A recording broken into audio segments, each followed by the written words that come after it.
Ndi ne Pastor Fred atera ne Apostle John oba omutume John ne omusumba Fred tugenda kutambula nabo batubuulire conference crossover egenda kutambula etya lwaki bagikola wakati wano mu mwaka nga guli wakati kati n'ebigendererwa n'ebirala bingi era kamuwa mukisa Pastor Fred gwensokerako ababuuzeeko sebo tukwaniriza buuza ku balabi ba KTV. Amina. Mukama waffe yeebazibwe nnyo abatulaba twebaza Katonda ku lwa KTV ate ne twebaza nnyo Bishop Kiganda wamu n'omukyala okutuwa omwaganya okujja naffe twogereko gye muli ffe baani tuli basiimu nnyo tuviiridde ku Love Works Church wali ewakulekaana alongo Salama Road ewa Bishop Christopher ne Agnes Lubega be bakama baffe era be batusindise wano okwogera ku bigambo bya crossover conference. Okay. Yeah. Apostle John sebo tukwaniriza nange nsanyusa okuba wano erinnya lya mukama waffe lyebazibwe ng'erinnya ebuulidde Apostle John nange neesiimye nnyo okubeera ano ku KTV. Okusooka byonna njagala kwebaza omulabirizi Bishop David Livingstone Kiganda ne Mami Cindy otuwa omukisa guno tuviiridde awo owa kitaffe mu Katonda Bishop Christopher Lubega ne Agnes Lubega ku Love Works ku Salama Worship Center. Okay. Kali tweyanzeege olwakadde ndowooza Pastor Fred tutandikirewo crossover conference yeeruweeyo. Crossover conference eno ebaddewo okumala ebbanga era twatandika nga tugikola mu masekkati g'omwaka tugikola ogw'omukaaga nga guggwako ne tuyingira mu gw'omusanvu. Ensonga ekitukozesa bwe kityo twakizuula nga sitaani ono tayagaliza ddala bantu ba Katonda birungi abonyaabonya nnyo abantu ng'omwaka guggwako kati tuba tulina okwambala amaanyi ne tuyingira mu kitundu ky'omwaka ekisembayo mu maanyi ate era omwaka ne tugumalako mu maanyi. Kati abantu abasinga bayingira omwaka mu maanyi naye makkati awo ne gakendeera kati n'olaba nga ate sitaani aba jjojjobya nga guggwako ne gugenda ne gutabagendera bulungi. So nga Love Works Church mukama waffe oba Bishop waffe Christopher Lubega yafuna okwolesebwa kuno nti abantu ba Katonda bayingizibwenga mu kitundu ekisembayo eky'omwaka mu maanyi ate era tulabike nga tusabira ekitundu ekyo omwaka guggweko bulungi. Ye kutandikawo ekintu kye bayita crossover conference era mu mwaka guno tulina theme egamba nti separate me egamba nti mukama atwawule ku lulwe tukole emirimu gye. Bw'osoma Bayibuli abantu bangi baali separated for God baayawulibwa okukola ebintu ebyenjawulo mu Katonda. So n'omwaka guno conference eno egenda kutandika olwaleero tutandika na baweereza ebeera conference naye eba training y'abaweereza olunaku lwaleero era twaniriza abaweereza mwenna okuva mu kyaki ez'enjawulo tetubayita kujja kubeera nga muweererezaawo naye tubayita mubangulwe twogere ebyobuziba mu buweereza. Bishop yennyini yakikwatamu yabeera atubuulira ebyama.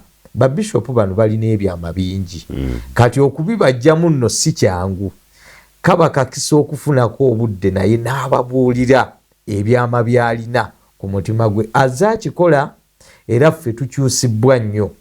Nze kyendi kati paatire lwakuba musajja wa Katonda oyo ajja n'ayogera mu bulamu bwange kati naawe omuweereza ali eyo osobola okujja n'oba nekyoyiga then ennaku ezisigadde paka lwakutaano tulina abaweereza ab'enjawulo tulina abasumba ab'enjawulo.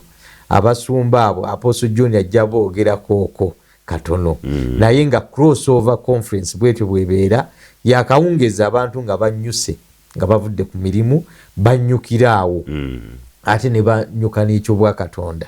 Okay. Ndoza Apostle John yogerera ddala twagala kwebaza mukama olwa conference eno mulimu ebintu ebimu byenze neetegereza mu nsi. Olaba amasannyalaze gano getukozesa we gaba gava ejjinja gajja g'amaanyi wegava ku source niyo gendo tuka lwe batuka bateka transformer mu masekati gafuna empowerment endala geyongereyo mu maanyi zizenzira aba mu bitundu ebyenjawulo kati naffe Musumbanga wayogedde naffe mu masekati g'omwaka abantu bawayoddemu amaanyi nga batambula mu lugendo kati wakati tekawo transform tuddemu tuba empowering ebirooto baddemu babirabe so mu ekyo tulina abasajja ba Katonda abagenda okwetika sanduuku mu kusomoka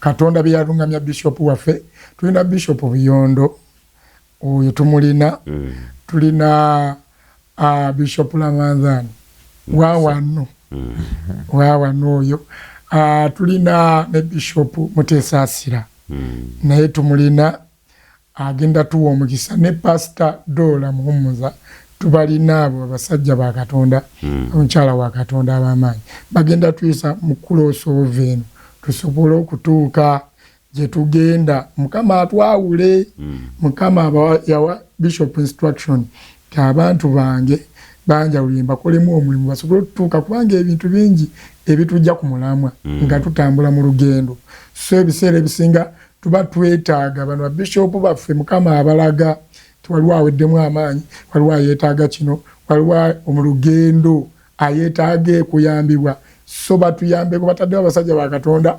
batusomose batwongeremu amaanyi tuddemu twambale tuddemu tuuke magenda gaffe getwagala okubaamu.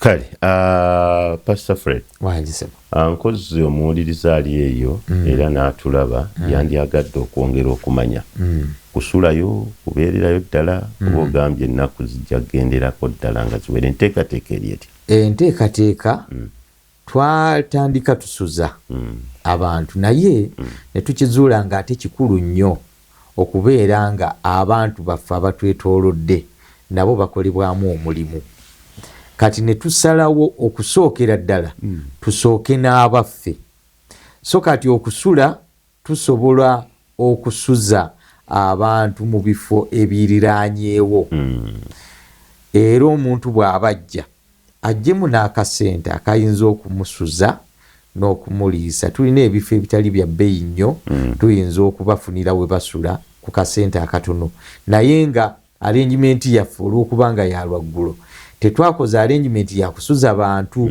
we twalinga tusuza abantu twalinga conference eva ku makya paka kiro paka lwaggulo ate abantu abo tuba nabbasulamu kwegamba bakoleramu ddala omulimu naye ne tukizuula nga abantu baffe abasinga bakozi nga bakeera ku mirimu ate nga twagalira bakole ne tugifuula yakawungeezi kati omuntu avudde ewala ye abajja kuluwaayo naye abajja kufuna waasula ya arrangement eriwo kubanga ne lanchi tuba tetugenda ate kufumba lanchi olw'ensonga kawungeezi naye nga twenkarejinga abantu ddala abaliraanidde Salama Road bambi bajje kubanga kino tebamanyi ebintu bya Katonda muganda wange tomanya ddi tageti lweri kuggwe so jangu obeerewo olabe Mukama kyalina ku lulwo so that God can separate you.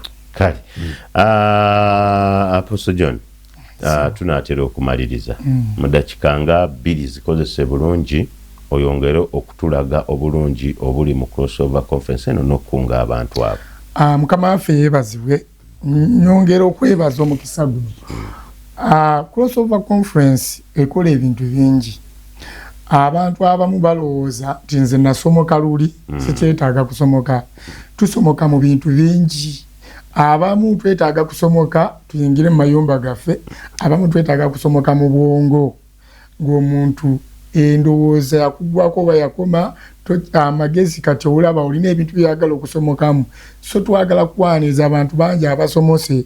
Waliwo ne muganda wange yabadde lyawo obujulizi nti ye bujulizi bwa crossover yakava mwane munu wiki 2 naye nga ekyamagero yakifunira muki crossover so gwali eyo njagala kwaniriza jangu tetugamba ove mu kyakiyo ne tukwanirizo gye tusomoke ffenna olina oyagala okuyingira olina byeyagala okukwatako oyagala kweyongerayo mu buweereza Mukama alina ekirooto kye yakugamba naye olaba kirudde otuukirira mukama alina kyeyakulaga mu kirooto emitala weeri ne weetaaga abasajja abamanyi katonda bamaze okuteekateeka okusomesa kati gwe nkwaniriza okusomoka kugenda kutaasa ebintu bingi ojje tusomokere wamu naawe yonna gy'oli Masajja Salaama wa yonna abali okumpi wano mu Kampala tubaaniriza mwenna abalabi ba KTV tubaaniriza bannange mujje tusomokere wamu mukama mweteefuteefu otuwa omukisa otutuuseyo gye tuyayaanira abadde ebirooto byaffe abaagala okutambula amawanga agala okuyingira amayumba gammwe abaazimba amayumba ne mulemerera ogasulamu byebiro mujje tusomokere wamu tuyingire amayumba gaffe. Okay. Yongerezaako Pastor Fred nga tunaatera okusiibula. Amina. Kakati ekintu kya separate me kikulu nnyo. Katonda abasajja n'abakazi bakozesa abaawula mu bangi. Kakati tajja kwawula ng'oli eyo gy'okolera, tajja kwawula nga naawe tomwewadde. Actually olina sooka gwe ne weeyawula ku lulwe naye n'akwawula n'akukozesa. Bwe tulaba mu byawandiikibwa we tugendako mu bikolwa by'abatume essula 13 onyo olwokubiri tulaba Barnabas ne Sawulo nga babaawula ne bakola emirimu gya Mukama. Si bokka bw'ogenda mu kisenge kya waggulu nga bamaze okusaba ekifo kya Yuda Isikaliyooti eyalya mu Yesu olukwe baalina okukironderamu omuntu, naye Mwoyo Omutukuvu yennyini yajja ne yeeyawulira ne baseparetingayo abantu babiri ne bagamba tusabe Omwoyo alondeko omu. Kati naawe osaana okwetegekera okubeera separated. Mu wiiki eno bw'oba onajja kikusaanira naawe okweseparatingako n'osaba n'osiibako ne weeyawulira Mukama. Kati nojja nga naawe oli ready okubeera nga Mukama akozesa oba nga akweyawulira nga ye. So conference eno ayinza oba ejjiridde ggwe tobeereeyo n'ogamba nti ebyo byabali ne bw'oba nga toli mulokole jangu olabe Mukama ayinza okukozesa. Mukama asobola okukozesa omuntu yenna. So yabonna Era tubalinze ku Love Works ku Salama Road. Love Works weeri toyinza kubula olutuuka kuleekaana nti yongera otugiremu ku ndagirira awo endagiro bw'otuuka ewakuleekaana ku stage obeera okyeyongerayo ngadde emunyonyo katono nnyo ne woba ku stage n'obuuza nti nno kyaki gye bayita Love Works erwa bajja kusongera nti yiiri wali eri tuli ddala wakuleekaana mu kasenta era ye kyaki ennene eriwo bagiyita Love Works Church waliwo ne parking bw'otuuka awo ojja banga ogiraba. Mukama abakulembere ate abawe nnyo omukisa. Amiina. Ndoza Apostle naawe siibulira ddala. Nsooka byonna nga nsiibula. Ndi musajja mufumbo. Ntumirako mukyala wange Florence Namulemesi bambulidde.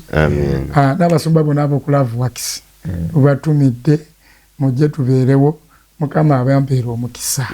Amiina. Okay. Pastor Fred siibulira ddala otubuulire n'abaweereza ssaawa mmeka ze balina otandika okujjira ddala olwaleero. Kituufu. Mwenna abagenda okujja olunaku olwaleero abaweereza by ssaawa 12 tugenda kubeera nga tutuuse. Tetwagala ate agenda okubeera nga atutraini ate yaba atusookawo. Ffe tuba tumusookawo tumulinde. Ffe tunoonya Katonda. Katonda si yatunoonya. Njagala okusiibula nga neebaza mukyala wange naye ndi musajja mufumbo Pastor Liz Nsibuka tusumba naye ku Love Works ate n'abafumbo ba Marriage is Beautiful mbaagala nnyo n'abaana bange mbatumiddeko abasumba mwenna mbenkalejinga tukeerewo bannaaye tulabike nga ffe tusooka mu yeekaalu tulindirire Mukama. Mukama agenda tusanyusa. We have to cross over this time n'ebintu byaffe n'emikwano gyaffe n'abaana baffe n'ebyaffe byonna. Ate ku luno abantu tumanyi nti nno bagenda kujja bangi kubanga mu butuufu Bishop Kiganda n'omukyala batuwadde opportunity. Abantu bangi manyi nti batuwulidde. Mukama abawe emikisa tubaagala nnyo. Shalom. Kale. Bwekyo bwetambadde ne banafe aba Love Works Church. Katuwumulemu katono tugenda kudda mu ssaawa yaffe ey'okubiri twongere okukwata nsonga ku nsonga ebyero si wano bituuseewa n'ensonga endala nga bwe zitambula mu ggwanga tovaawo. Nyongera okubaaniriza mu ssaawa yaffe ey'okubiri tukwata nsonga ku nsonga era ensonga gye tugenda okusookerako mu ddakiika zino ezisooka 10 wakati w'ekkumi awo n'ekkumi n'ettaano tugenda kusooka kutunuulira nsonga za lukuŋŋaano lwa Annual Ministers Conference. Lukuŋŋaano lwa Annual Ministers Conference mu mwezi ogw'omusanvu guno gwe tutandika oluvannyuma lw'ennaku nga 2 oba lumu okuva kati lugenda kubeerawo nnyo era mu nnyumba ndi ne mukulu Patrick tugenda kutambulira wamu awo nno ayazze olunaku olwaleero kansooke mukuliseeyo mu mbaga kulisikayo chairperson webale nteekateeka amen nga bwe baalagula kituukiridde bwe byatambudde amen mukama yebazibwa abalabi baffe aba Kingdom TV mbalamusizaako mu linnya lya mukama waffe Yesu mwasuze mutya wonna we muli kansubire mwasuze bulungi mmanyi nti mukama abakuumye bulungi amen ndi wano okubategeeza n'okubaleetera obubaka okuvira ddala w'omulabirizi Bishop Kiganda ne Mamisindi n'abaweereza bonna babaagala nnyo mwenna abazze mu saavisi yaffe eyajjo eya Sunday service bannange ate gwe ayazze wano nga tobadde ku TV ne ku radio Bishop aŋŋambye oba nkukwate ne mu bugalo buno bwonna bubwo oba neno haaga neno yonna wooli yiyo baŋŋambye ngikuweereze gitwale mu linnya lya Yesu ate nze wano okubategeeza nti tulina olukuŋŋaana olw'abaweereza olugendo tandika ennaku z'omwezi 26 omwezi ogw'omusanvu guno gwennyini gwe tuyingiramu wano Christianity Focus Center ate nga lugenda kukoma nga 2 omwezi ogw'omunaana. Kati omuweereza yenna gy'oli si muweereza wa kanisa oba omuweereza nti abayise abakanisa bokka. Oli chairman LC1 oyina ekibiina ky'otwala awo mu kitundu ky'obeeramu n'abakyala olina ekintu kyonna omuntu atudde mu buweereza oli walotale gwe president walotale gwe omuweereza gwe twogerako bw'obanga oli mukulembeze wonna wooli oli president oli minister oli mu gavumenti wonna w'obeera oba minisita w'Emmengo oba minisita wa Bunyoro olukuŋŋaana luno dulwo kubanga mulimu ebintu ebigenda okwogerwako nga bya buvunaanyizibwa kubanga kati gwe oyo omuweereza yenna gy'oli oli wa buvunaanyizibwa bakwesize waliwo abantu bangi abakwesize kati Bishop n'obuweereza bwa Christianity Focus Center ne bugamba nedda omuntu tasobola kubanga bamwesize n'obuweereza ng'ate tamanyi kubanga omuntu yenna gwe bawa obuweereza baba bamanyi nti oyo asinga okutegeeramu kakati bwe batobanguddwa ate gwe ojja kuba okoze bubi abantu abakwesiga bakuwadde obwa chairman LC1 naye tomanyi bakubuuza Serena ebeerawa gamba nange simanyi kansooke nkubira ono naate we wajja okuba olukuŋŋaana olutaasa ekyalo kati president ayinza ogamba njagala ba LC1 wano ate nga tomanyiiwo kati gwe wonna wooli tukwegayiridde ennaku z'omwezi 26 okutuuka nga 2 ogw'omunaana onna kubanga watuuse dda wano ekigenda okubeerawo kinene nnyo kubanga abantu bakuba amasimu okuva ebweru bw'amawanga wonna nga baganina okujja n'olwekyo tugenda kubeerawo wano ne sessions 2 togamba nti ate kati tugenda kukola tutya tunasiibayo tusuleyo nedda tugenda kubeera ne sessions 2 esooka egenda tandika essaawa 6 kitegeeza osobola okukeera ku makya ssaawa 11 zigenda okubeera ssaawa 5 ng'emirimu omuweereza nga chairman ogamba vice chairman oba secretary entebe yange gituulemu kansooke ngende mu lukuŋŋaana oyinza okuba nga oli minisita bw'obala meeting zonna n'ogamba owaayi PA wange kangendeko mu lukuŋŋaana lw'abaweereza wano ate bambuulire kiki kye bansomesaako kubanga kikulu nnyo okusoma Session eyokubiri ejja kubetandika saawa 10 ng'ekoma essaawa 1 n'ekitundu. Kitegeeza osobola okugamba nja kugenda mu y'olweggulo oba nja kugenda mwetandika oba okubeera mu zombi okulaba nti olukuŋŋaana luno byonna olubeeramu. Session oba esooka oba eyokubiri. Ekyenjawulo oba ekyamaanyi tetulinamu tulina omuweereza okuviira eddala eggana, omuweereza gwe bayita Prophet Ebenezer Akonai. Alina ekintu kye yakola nti obwojja mwoyo amulungamizaawo n'agamba gwe mwami Hazi Kitunzi. Nga tonaba kumugamba si bano ab'omu kibuga wano abaweerezaayo omuyambi n'akubuza amannya go akapapula n'akasindikira omulaguzi n'akamusindikira wansi w'emmeeza. Ono erinnya lye alikubuulirawo. Kati olw'omukaaga ewiiki eno ewedde yalagula omwana omuwala n'agamba ogenda kufumbirwa, era nze mbadde chairman w'embaga eyo. Mu conference eyaggwa yamulagulako n'amugamba ogenda kufumbirwa. Muwala bamuyita Sylvie. Ku TV eyo nawe osobola okumulaba. Oyo muwala oyo yamulagulako n'agamba ogenda kufumbirwa. Era omulenzi yali oba aliwa n'amulengera. Era embaga nze mbadde chairman. N'ababuulira bagenda kuba kadaali. Look at me. Tunuulira. Are you ready for marriage? Weetegekedde obufumbo. Are you ready? Weetegekedde. Are you ready for a wedding? Weetegekedde embaga. Are you ready? Weetegese. 2026. 2026. In the month of June. Mwezi ogw'omukaaga. I see marriage is coming. Ndaba obufumbo, ndaba embaga. There is a young TV eno Kingdom TV. Kubanga obunnabbi Katonda abutuma abantu. Bw'amala okutuma obunnabbi obwo ne butuuka ku bantu abo. Kubanga Katonda alina abantu be bayogereramu. Abo be baweereza ba Mukama. Kati abaweereza abo nga Nabbi Akonai alina obubaka bw'omuntu ali eyo agenda okujja mu lukuŋŋaana luno. Obuweereza bubadde bukutawaanya. Omuweereza Nabbi Akonai ayinza okuweereza direction.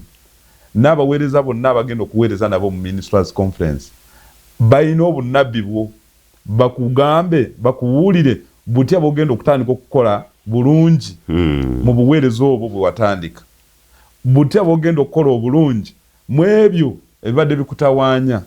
Abaana oyinza okuzaala abaana ne bakufuukira obuzibu. Oli minisita, oli musajja wa Mukama, oli bishop mulamba, naye abaana bo be basinga okunywa enjaga. Oli eyo owere n'embogamba Mukama ze ndikola nti otana okuwogera. Jangu olabe owulire. Ate waliwo ka session yakalala owuli oyaga kwogerako ne Nabbi Akonai omu ku omu. Osobola okujja one on one. Otya okuswala.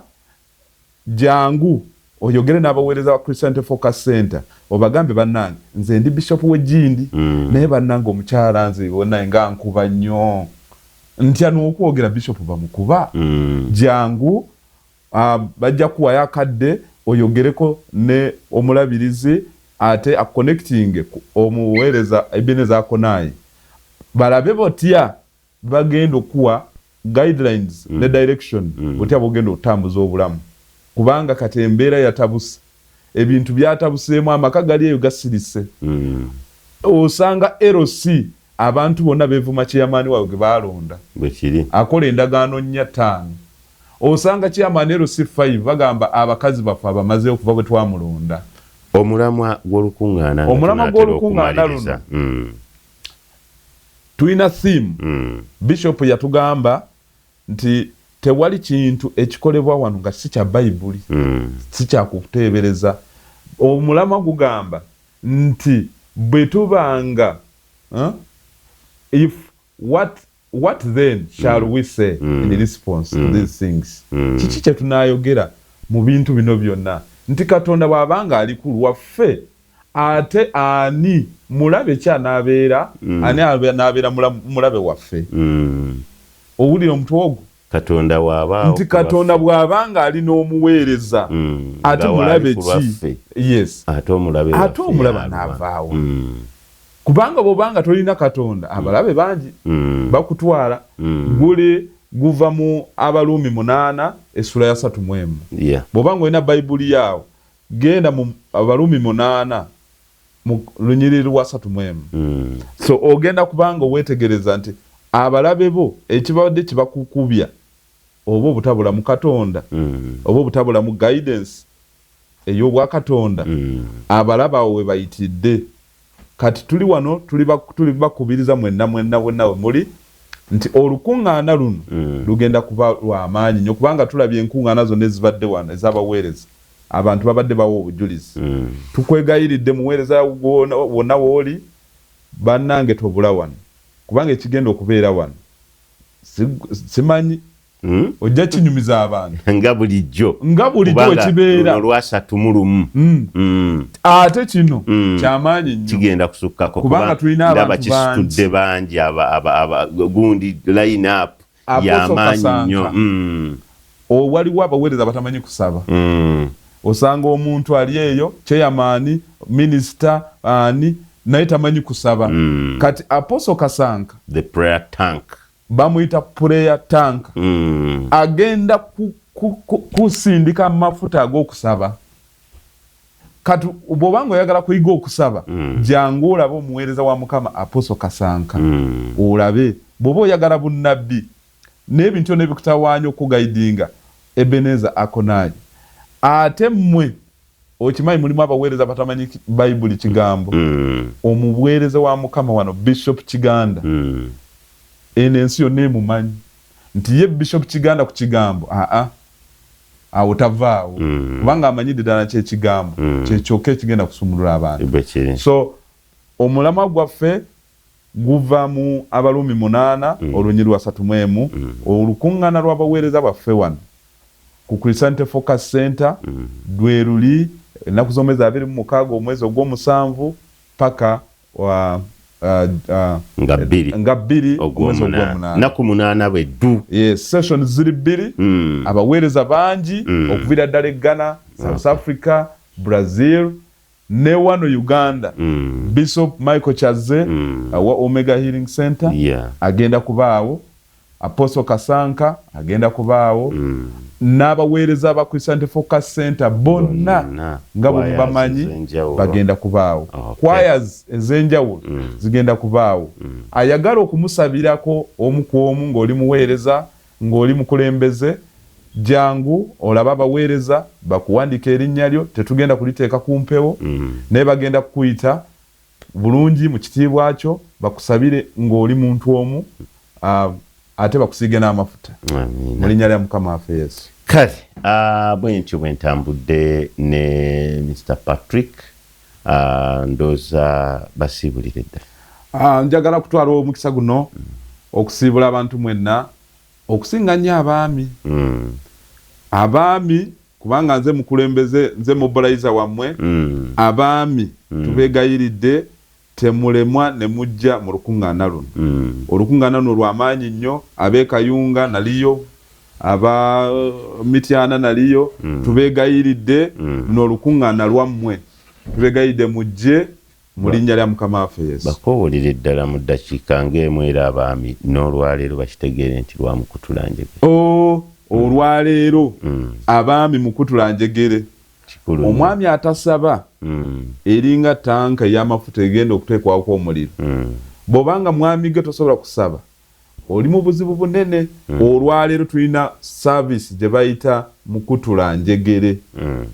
Enjegere zakukwata ezasiba famire yo, ezasiba abaana bo, ezasiba ekika kyo ziza okuba nga zeetooloolera ku ggwe.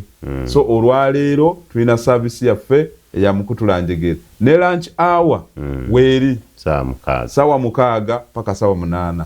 So tubalindiridde mu linnya lya Mukama waffe Yesu. Amen. Kale katwetoololemu katono nnyo tugenda kubeera nga tukomawo tovaawo. Twala omwana asome ku Homes Darren balina amatabi 4 ekyebanda omwerisa zone ekamokya ku Mawanda Road so nga ate Gayaza bali wali ku Kidde Bugema. Homes Darren Schools education has no money value. Basomesa balungi basomeseza ddala omwana n'akwata buli kimu so ng'ate ebyokulya biri lungi ddala ebyenzijanjaba obulamu bw'omwana babufiirako ddala ate nga n'ebitone babifiirako ddala be bannaffe abo aba Homes Darling Schools yala kujjukiza Shine Country Resort Hotel bakugamba nti no bali Kigo Kitiko kilomita emu yokka n'ekitundu okuva ku Ntebe Road balungi nnyo mu mpeereza ya hotel balina steam bath sauna bayigiriza endi ennungi balina gym bali ku kilomita emu yokka n'ekitundu okuva ku Ntebe Road era nga bakugamba osobola n'okutegekerayo emikolo gyonna ebintu nebibanga bitambula bulungi nja kubuuzaako ku chairperson Kitunzi Juma ogamba otya owa zone 4 Mbuya kubuulizaako ddala so nga ate ne muto wange Kasim Nsubuga chairperson awo ebbanda naawe nkubuuzaako era abantu babesige baddemu babawe akalulu ndi ne chairperson owa Kinaawa omukulu Gakirawo nga twagala okugenda ku qualities oba ku muntu omulungi eyandibadde chairperson bw'alina okufaanana tusooke ku mirimu gyammwe kiki ekibalonza era chairperson omuntu ali eyo asuubire akola ki ekyo kye mukola ekirabika nti kitinina nnyo baba wa mutwalo ku kyalo chairperson kati nga ffe enteekateeka gye tubadde tutambuzaamu nga tuli mu bukulembeze buno bwe tubaddemu biki bye mbadde mukola bye tubadde tukola ekisookedde ddala tubadde tugezaako nnyo okukuuma obutebenkevu mu kitundu kyaffe nga gavumenti wegamba nti mwe security etandikirwako security etandikibwako tuweereza abantu okubakwasa empisa n'enneeyisa mu bitundu tugezezzaako nnyo okulaba nti ebitundu byaffe biba biyonjo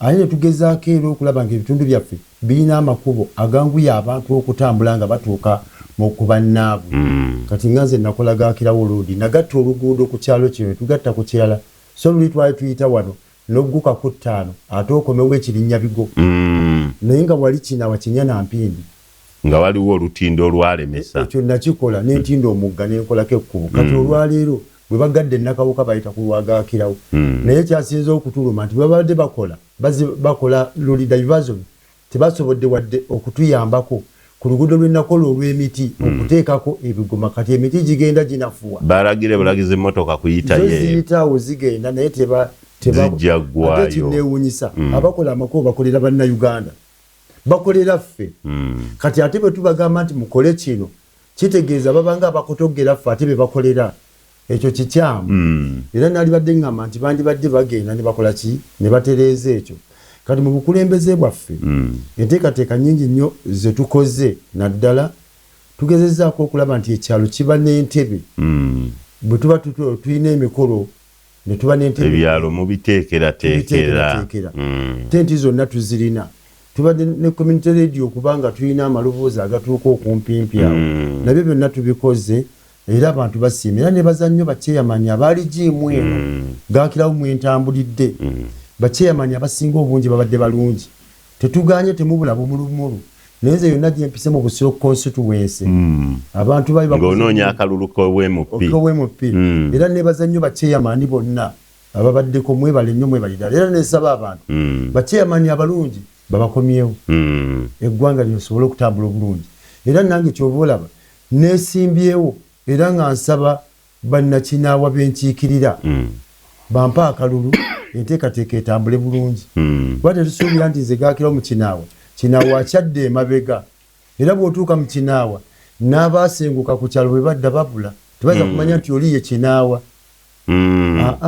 bazimbye bantu beeyisa bulungi era chairman omulungi yandibadde afaanana atya chairman omulungi yandibadde simuzi wa misango chairman ateekeddwa okuba nti bakulembera tabalaga kifaananyi nti ate ye muzi w'emisango ate asinga bali baalabula ababa bazizza emisango kati ng'ewaffe nabi wali abeesimbaeyo oli alina fayiro 5 eza poliisi naye azze okwesimbawo obalaba boogerako nti walingawo embeera bonna abantu abatalina butebenkevu kati be bazze okwesimbawo naye mbadde ngamba bateekewo akakuŋŋunta abantu abagenda okwesimbawo abantu bamale kuboogerako bakakase nti abeesimbyewo tebalina fayiro kubanga tojja kulamula bantu ng'ate oyina ebikolobero by'okoze nange gaakira bwe mba nina ebikolobero fayiro bazanjule wali nti gaakirawo ssebo kulembedde naye obadde n'ebikolobero tunaaba twakakulonda ate ng'eno bakukwata nga bakukuba munda ng'ate ekyalo kyaffe kisigalira nga kisigala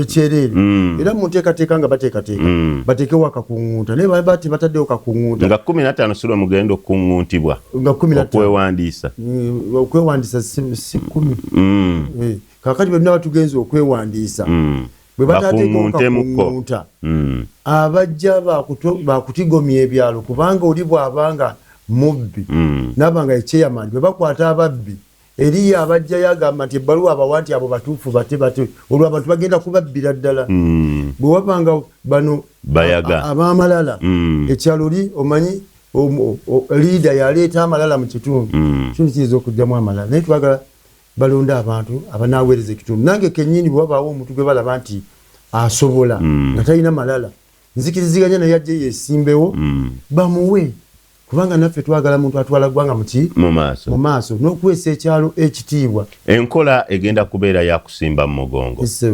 mugirinako enkenyera yonna newankubadde nga yeyayisiddwa naye mulaba nga kikola ekyomugongo kikola bulungi nnyo naye lwakuba waliwo abamu abategeera nti wabaawo akavuvuŋŋano mbu bayiwa kati waliwo abateeseteese balaba gundi ayina abantu bangi bano bajja kutandika okumbu beesambesambe bagambe nti kakyankalanye bakayiwe tubadde tusaba nti wabeerewo abakulu aba poliisi awali layini abeetegereza ab'enjawulo ate tebatwaba akakiiko kakole ennambika entuufu layini zibe ku layini bano babe nga beetegereza akavuyo waliwo akavuyo akajja okujja nga tekalina makulu just bayiwe bagambe kayiise okujjako kyendaba kyenawulira era kyemmanyi ti omuntu yenna bw'aba yeesimbewo kyeyama n'otunula emabega akalulu kaba kafu kati bwa kyeyamani mwenna abeesimbewo temugeza ne mutunula emabega atunula emabega bamuteeke buteesi ku mpingu bamutwale kuba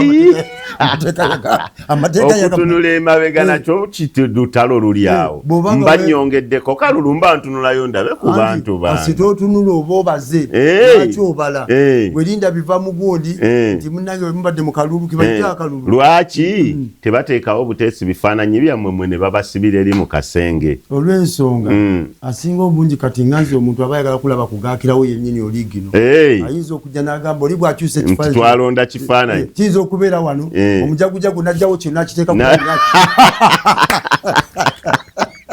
okulembedde laba oweeri wadduka eri neyeesimbawo wano n'ekifaananyi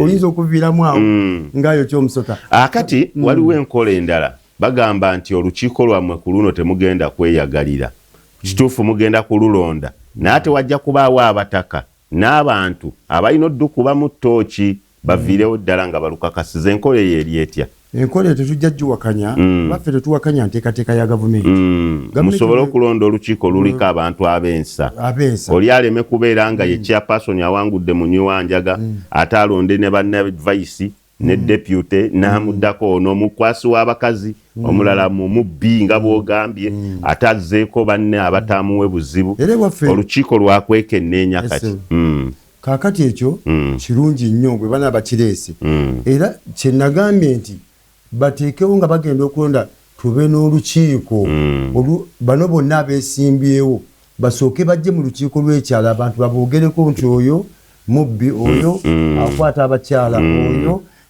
anyakula obusimu bw'abamala okukyogera abo baleme nakwetantala kugamba nti bakola kyene kaakati abalina ebikolobero bye basoose n'okutimba ebipande tetundaba kutuusa kutimba bipande naye bakoze eki bo batimbye dda naye ero si wano afuna omutwalo otimba otya ebipande onoozijjayo ddi omanyi era ogenda zijjawa abasinga obungi ebyo bye biviiramu okutulugunya abantu nateekamu kati nzijjayo zange ebyo teweesobola otaddemu bw'ojja mu buyinza n'otandika okutulugunya abantu n'okuteekamu enkola ey'okubba abantu kale ekyo bw'ajjeyo omusaala ogwo ogwogerako ki bwe mba nga njogera ku musaala ddala mu butuufu bakyeyamaani bakola nnyo n'okusinga bamemba ba paalamenti kwe bajjukira bakyeyamaani tebeebaka saawa mwenda bamukonkona bano babbi bamukonkona bano bafiiriddwa bamukonkona bano balwanye n'alamula ate abeerawo alina famire alina okuweerera abaana alina okulabirira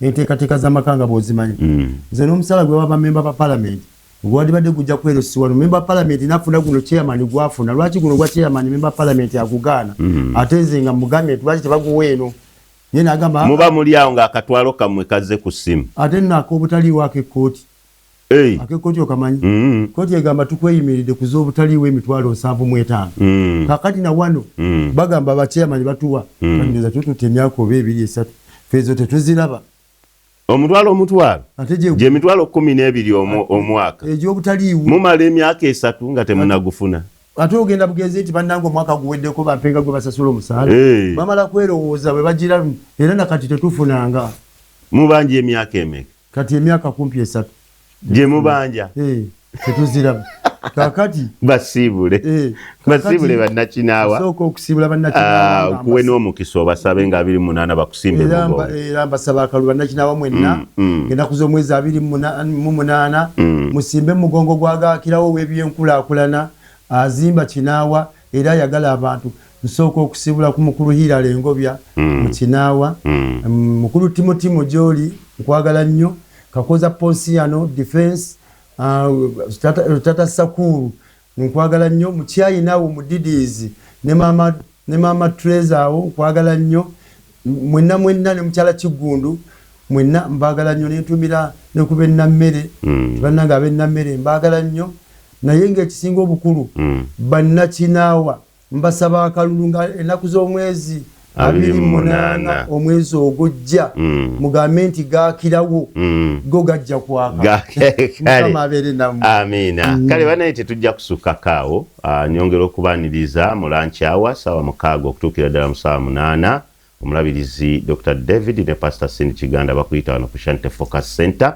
emengo mu Kisenyi mu kutula njegere lunaku lwa leero tubeerewo ffenna Minisita Balamu ne Minisita Namere mukole ku musaala gw'aba LC1 baleme kwemulugunya omutwalo gumu omuntu ne mumugira paka mwaka ne gugwako n'ogwokubiri n'ogwokusatu kiswaza gavumenti yaffe n'egamba nti tugenda mu economy eddako iye tugendayo tutya nga LC babanja omutwalo gumu mweraba